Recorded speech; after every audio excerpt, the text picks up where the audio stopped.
Hey guys, Alex from 7th Hour Films back again with Broadchurch. Last time around, we were dealing with the Reverend Paul Coates, and could he be a suspect? It's not likely, but, you gotta check all your bases.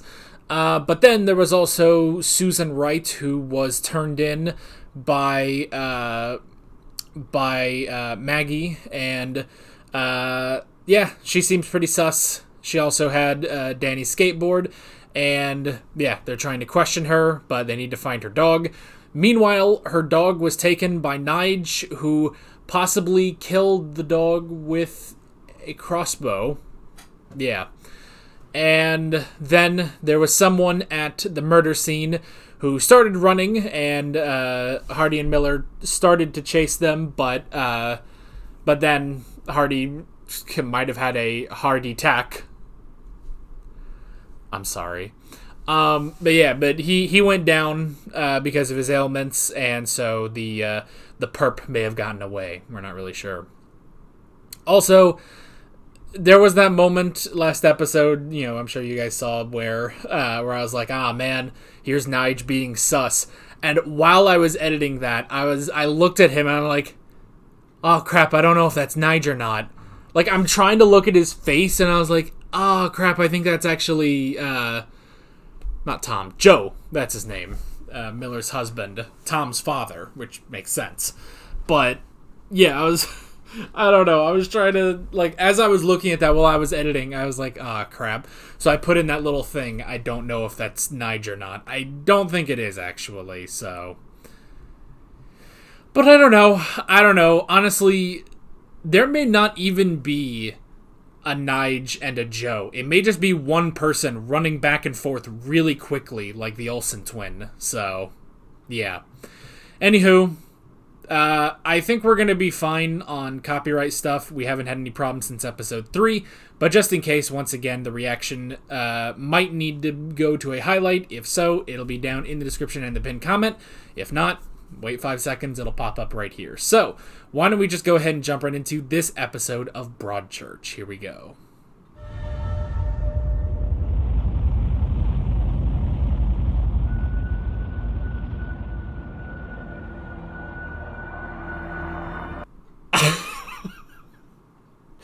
I swear to God, if it's actually Joe, oh, that would be so... I'm sorry to say, that's really funny. Just on the fact that ever since, episode 1, I was like, man, I can barely tell these two apart. And to have that, seemingly, that seems to be the crux of this. I don't know, though. I don't know, am I inferring too much? I mean, it's not a lot to infer, All you have to do is replace Nigel with Joe, and it works almost exactly the same, They're about the same height, they're about the same build, they look almost exactly the same. They probably have similar shoe sizes. And now, the twist would just be that it's not that Nige was Susan's long-lost son, but Joe. And only in this episode do we see any bit of turmoil between Ellie and Joe. The thing, though? I need to, triple check. Yeah, Joe. Okay. I was just making sure. I was, as I've been saying this, I was like, his name is Joe, right? He's been such a non-character... he's been there, he's had moments, but it's he's not really a part of the plot, he's there at the house. But the main thing... Okay, there's two things we have to think about. Which I'm glad that, where last episode I was talking about, have they given away the game? But nope, we're still here. We're still going. We're still going James Strong. This is directed by a guy named James Strong, so I just thought of that. I thought I'd point to that. Anyway, we have what Dean was saying of Danny and Nigel used to go, I guess, animal hunting together. And he said that Mark and Beth were okay with it, but Mark and Beth didn't know about that. So there's that. But there's also the fallout between Tom and Danny, and how Paul thought he told, at the very least, he had to have told Tom. He thought that Joe. Their names are so generic, honestly, I keep getting them confused. He told Joe, who he assumed told Ellie, who he assumed told Hardy. So there's two missing points to this. There's two missing points. That means it could go either way. It could be Nigel, because Nigel still is keeping a secret. Or it could be Joe, because Joe kept that secret from Ellie. It could be either of them, and if it's either of them, I mean, that's close to home. So... it's driving me... That's going to be driving me crazy for a week before we get to the next episode, man.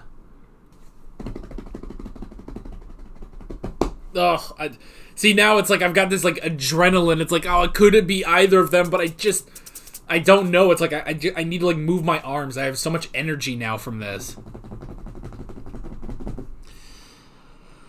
Oh... I mean, I don't think... obviously, it's not Susan, but... oh my god.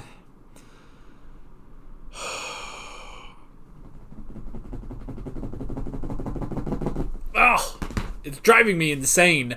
I just want to watch the next episode, but I'm gonna wait a week. You're going to wait a week. Everybody who watched this had to wait a week anyway.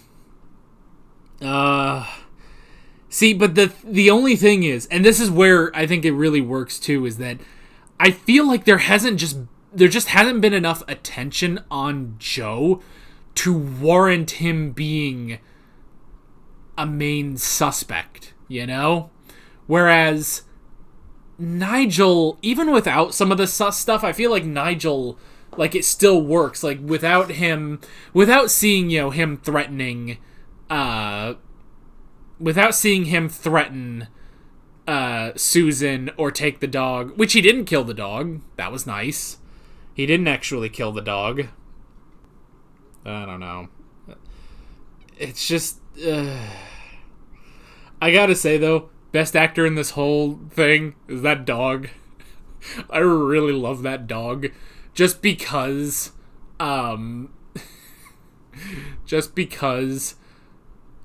they go in there, when Susan goes into her house, and Nige is just sitting there with that crazy look on his face, like, you leave within the hour, and that dog is just sitting there like, ooh, I'm sitting here, I'm being a good boy, It's like, that's because how dogs are. They don't know what's happening.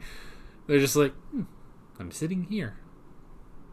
I am a good boy,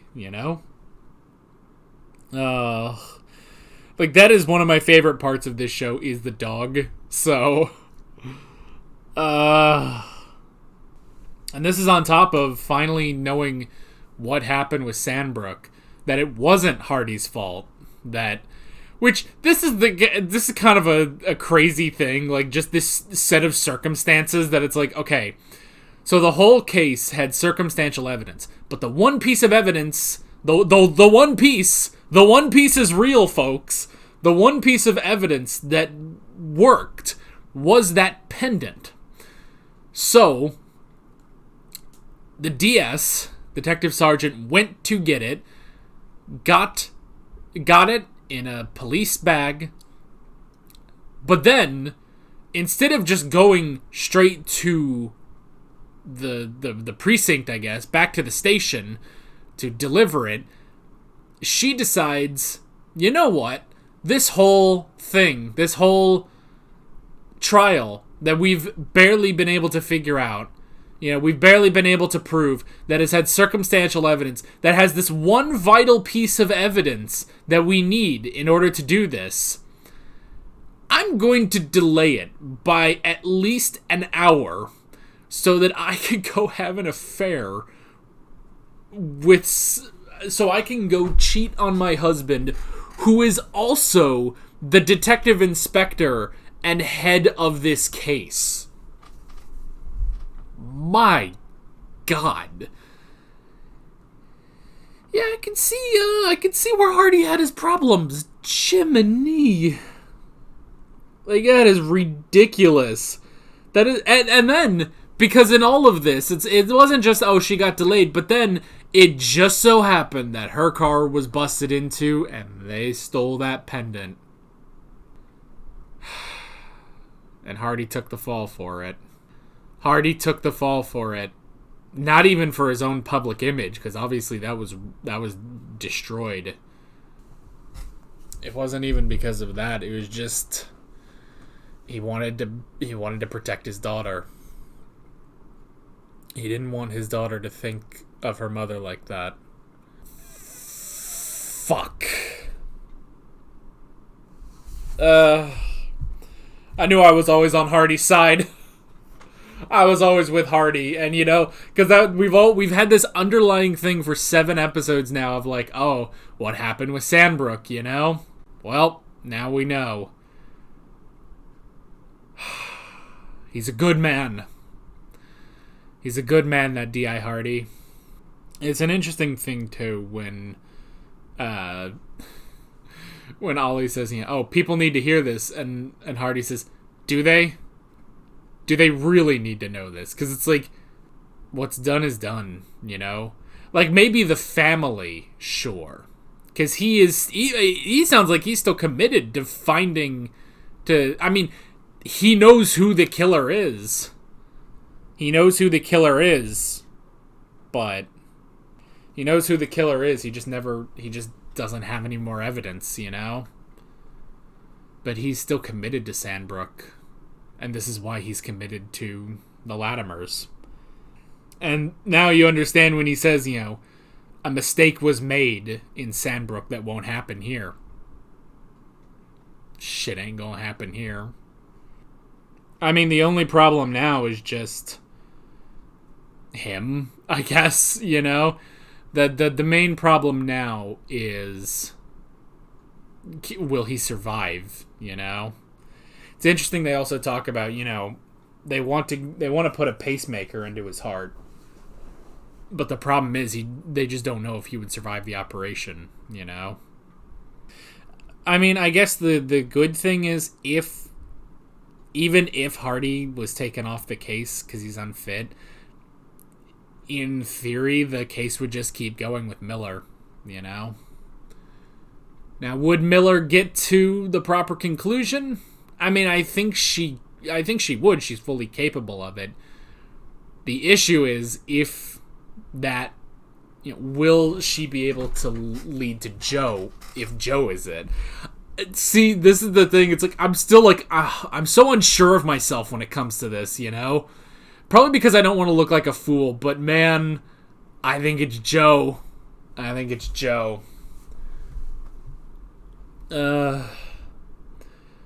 like, oh, Susan, she knows that she saw Nigel there. But what if it wasn't Nigel? What if it was Joe? What if it was Joe? Because he looks exactly the goddamn same as Nige. They look so similar. If it's not, that'll be the funniest coincidence ever. But I love the idea that this was specifically written with the intention of whoever you cast as Nige, you have to have look identical to Joe. And whoever you cast as Joe has to look identical to Nige. I love that idea. It's kind of ridiculous, It's such a ridiculous point to put in this, which is such a serious drama. And that's the thing. This is a drama. This is more of a drama than a, detective story. Even though it is very much a detective story. But it's just such a... that'd be so funny. That would be so funny If it's like, you thought it was Nige, but it was me, Joe! Oh my god, now I'm busting out the Dio memes over here. Konojo da.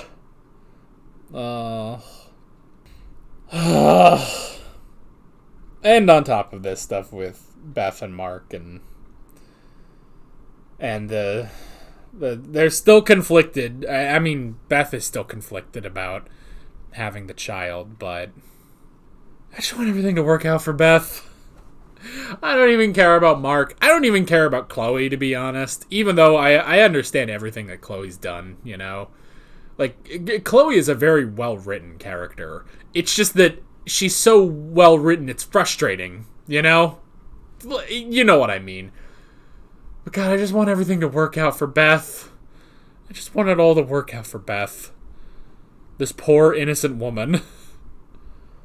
And yeah, it's definitely... Unless Paul wears a wig, it is not Paul. That would be something. That would be an extra hilarious twist if Paul was there and he just took off his hair and he's just like, I'm who you really saw. Oh, that would be so funny. That would be so friggin' funny. God, I don't know if this is going to happen, but I just want this to be a really dumb, like, it'll still be a great plot twist, but it will be based on something really stupid. Just goofy and stupid, but in a good way. I love that idea. I love that idea that it's like, oh, you thought it was Nige, but it was actually Joe. You just couldn't tell them apart. Oh God, excuse me. It's just that you couldn't... It's just that they look so similar. God, that's hilarious. That's so oh God, I want to watch the next episode so bad. But next week, we will finish Season 1 of Broadchurch. Where are we going with this? Oh, we'll have to find out. I'm so excited, though. I am so friggin' excited. With all that being said, I'm Alex from 7th Hour Films, and I will see you guys next time. Take care. Alright guys, thanks for watching this video. There's a bunch of links on screen if you want to go click around any of those. There's a playlist for all of my Broadchurch reactions, as well as another video you can go click on if you want. There's also a subscribe button and a Patreon button on screen, as well as other links in the description if you want to go check out any of those. See you guys later.